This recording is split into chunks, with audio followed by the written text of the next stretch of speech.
2001, Shoe Carnival was working with Indianapolis chapter of the Assistance League, providing shoes to deserving students.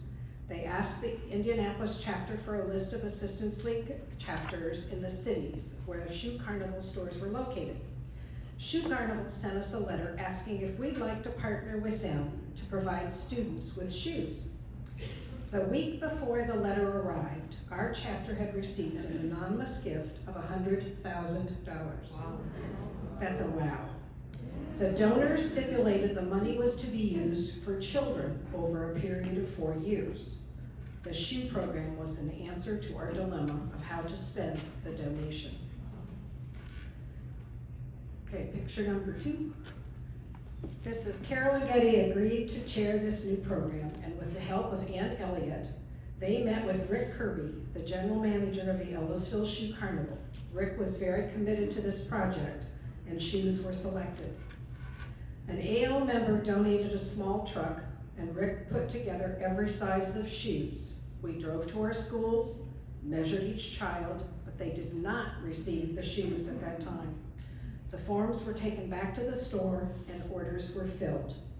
Approximately 2 weeks later, each liaison went to the Shoe Carnival, picked up the bags, and delivered the shoes to each school. When Rick left the company, he and the corporate office encouraged the new Fairview Heights general manager, Nick Turner, to continue the program. We had a contest for members to name the program, and Judy Smith came up with the original name, Steps to Success. The board approved the name and provided a first-year budget of $24,000. By 2003, we were serving 24 schools and the International Institute. I remember we did the International Institute on a Saturday. When we arrived, they were lined out the door. At this point, we were only giving 50 pairs of shoes. People just showed up thinking that they could walk in and we would give them shoes. It was hard to turn many away.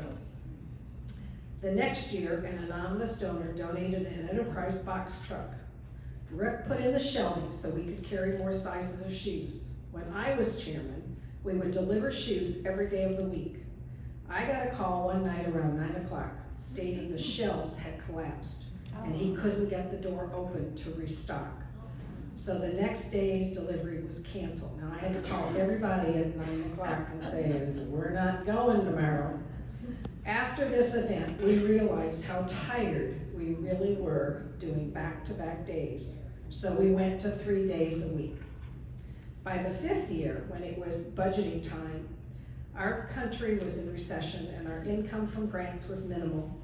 We were reducing the budgets of every program and discussed discontinuing steps. Patty, you remember this? Until our financial situation improved. At the next budget meeting, everyone agreed that steps should not be discontinued. And with me having tears in my eyes and begging, spontaneously, every chairman around the table started giving up dollars in their proposed budget for the next fiscal year so we could keep steps.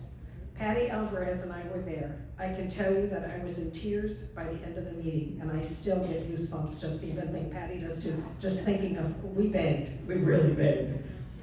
The program has been streamlined over the years, and the children now get their shoes at the time of the fittings along with 2 pairs of socks. We had one first grader who wore a size 11. She was as tall as I was. We did not have the size on the truck. She was so disappointed. I tried to tell her she would receive a special package at the school in a day or 2. She started to cry, so I gave her a hug. That's when we could hug the kids. And I said, please don't cry, or I will start too. Then we both laughed, but I did have a few tears in my eyes. When Shoe Carnival faced a cutback on workers, STEP volunteers learned how to properly fit new athletic shoes.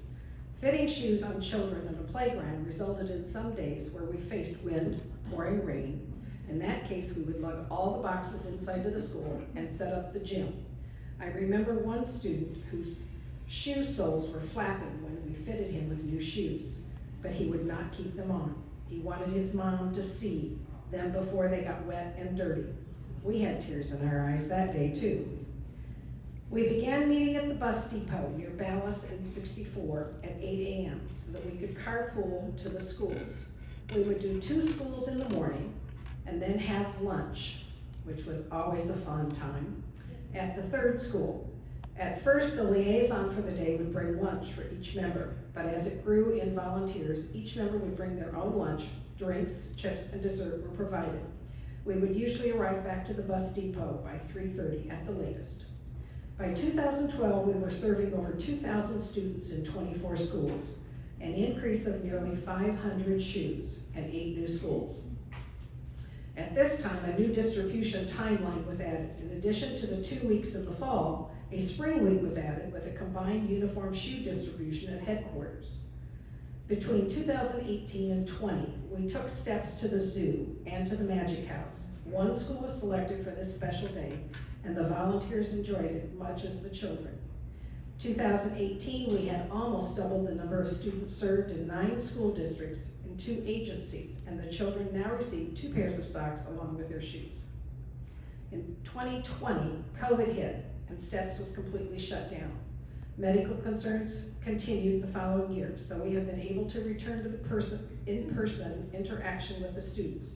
Teacher measured the children, sent the forms to the STEPS chair.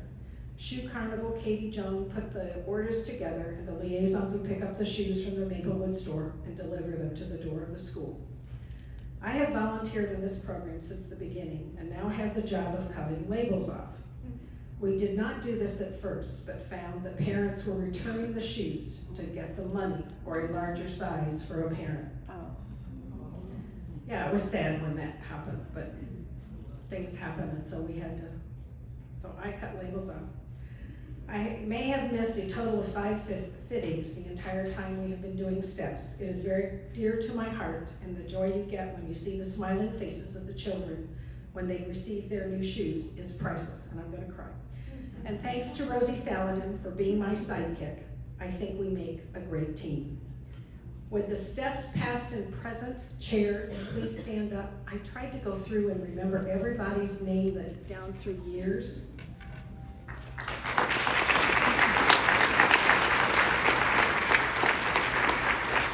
Thank you. Hopefully next year we'll be back and see those smiling faces again.